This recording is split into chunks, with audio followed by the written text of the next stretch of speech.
سلام دوستان عزیز، توی این ویدیو میخوام زنگ خطرهایی که نشونه تنگی عروق کورونر قلب هست رو بهتون بگم. همه ما میدونیم که بیماریهای قلبی عروقی تو دنیا جز شایع‌ترین علت مرگ هست. در سال 244 میلیون نفر مبتلا به بیماری تنگی عروق قلب هستند که متاسفانه باعث مرگ بیش از 19 میلیون فرد در دنیا میشه. این بیماری تنگی عروق کورونر علتش رسوب چربی یا همون کلسترول بد LDL داخل عروق کورونر هست. یه سری علائمی نشونه‌های اولیه این تنگی عروق هستن که خیلی مهمه که همه افراد این علائم رو بدونن. یکی از مهمترین این علائم و زنگ خطرها تنگی نفسی هستش که موقع راه رفتن میاد سراغ ما. کلاً قلب موقع فعالیت فشار بیشتری بهش تحمیل میشه. اگر یه مسافت رو شما میرفتید، پله میرفتید، سرباله میرفتید، پیاده روی میکردید و الان دچار نفس تنگی میشید، این علامت تنگی عروق قلب هست. علامت دیگهش احساس سنگینی تو قفسه سینه، درد یا سوزش بازم موقع فعالیت هست. و علامت دیگه هم خستگی زودرسه. یه مسافتی رو راه میرفتیم، یه مقداری رو کار انجام میدادیم و الان خیلی زودتر از قبل خسته میشیم. اینها زنگ خطرهایی هستش که نشون میده احتمال تنگی عروق وجود داره. حالا چه افرادی خیلی در ریسک ابتلا به این تنگی هستند؟ اگر شما جز این افراد هستید حواستون باشه که حتما قلبتون رو چکاپ کنید. اولا اگر مبتلا به بیماری دیابت هستید، بیماری دیابت 2 تا 4 برابر افراد معمولی رگای قلب رو تنگ میکنه. یعنی همون قند بالایی که توی خون جریان داره مثل سم عمل میکنه، تبدیل به چربی و کلسترول بد میشه و میره میچسبه به عروق قلب. و اتفاقا کسی که دیابتی باشه التهاب عروقش زیاده و این چربی کلسترول LDL رو جذب میکنه به خودش.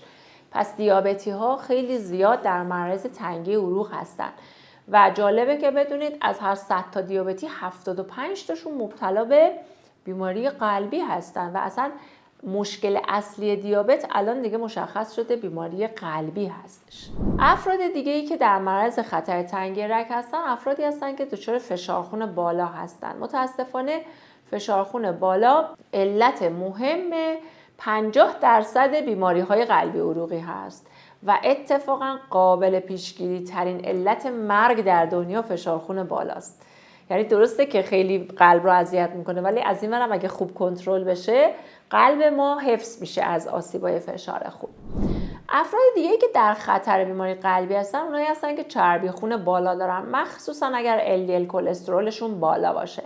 بالا یعنی بالای عدد 190 و بالاتر. افرادی که سیگار میکشن و افرادی که چاق هستن و اونهایی که اهل ورزش نیستند هم بیشتر دچار بیماری‌های قلبی عروقی میشن و عروق قلبشون تنگ میشه. اگر شما جز این دسته هستید حتما سالیانه قلبتون رو چکاپ بکنید. یک سری افراد هستن که رگای قلبشون تنگ میشه، بسته میشه، سکته میکنن اما هیچی متوجه نمیشن. ما بهش میگیم سکته های خاموش. علت این سکته های خاموش و بی علامت چی هست؟ 3 تا علت مهم داره. در افرادی که دیابت دارن به دلیل اینکه اعصاب بدنشون در اثر قند بالا تخریب میشه حس درد رو دیگه متوجه نمیشن. حس درد در سکته قلبی حس خیلی بدیه، خیلی درد شدید ایجاد میکنه. ببینید دیابت با اعصاب چه میکنه که اصلا اون فرد متوجه نمیشه سکته کرده. یکی دیگه افرادی هستن که مواد مخدر استفاده میکنن، چون تریاک و مشتقاتش و مواد مخدر مسکنهای قوی هستن.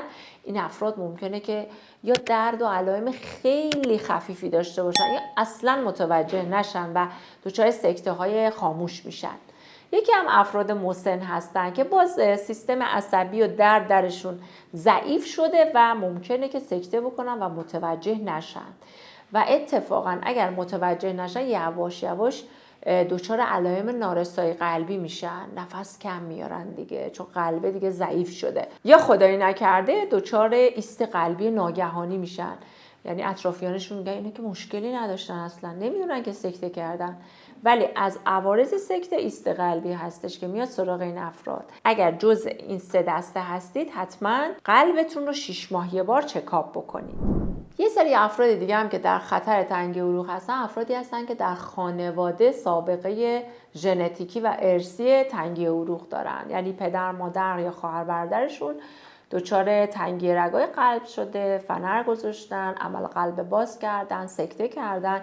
این افراد مخصوصا اگر پدر یا برادر زیر 55 سال گرفتار شده یا مادر یا خواهر زیر 65 سال تنگی رگ گرفته، افراد همخونشون درجه 1 فامیلشون دچار تنگی عروق قلب میتونه بشه. در نتیجه تمام این افرادی که گفتم به عنوان افراد پرخطر هستن که لازم هر 6 ماه یک بار چکاپ قلبی انجام بدن.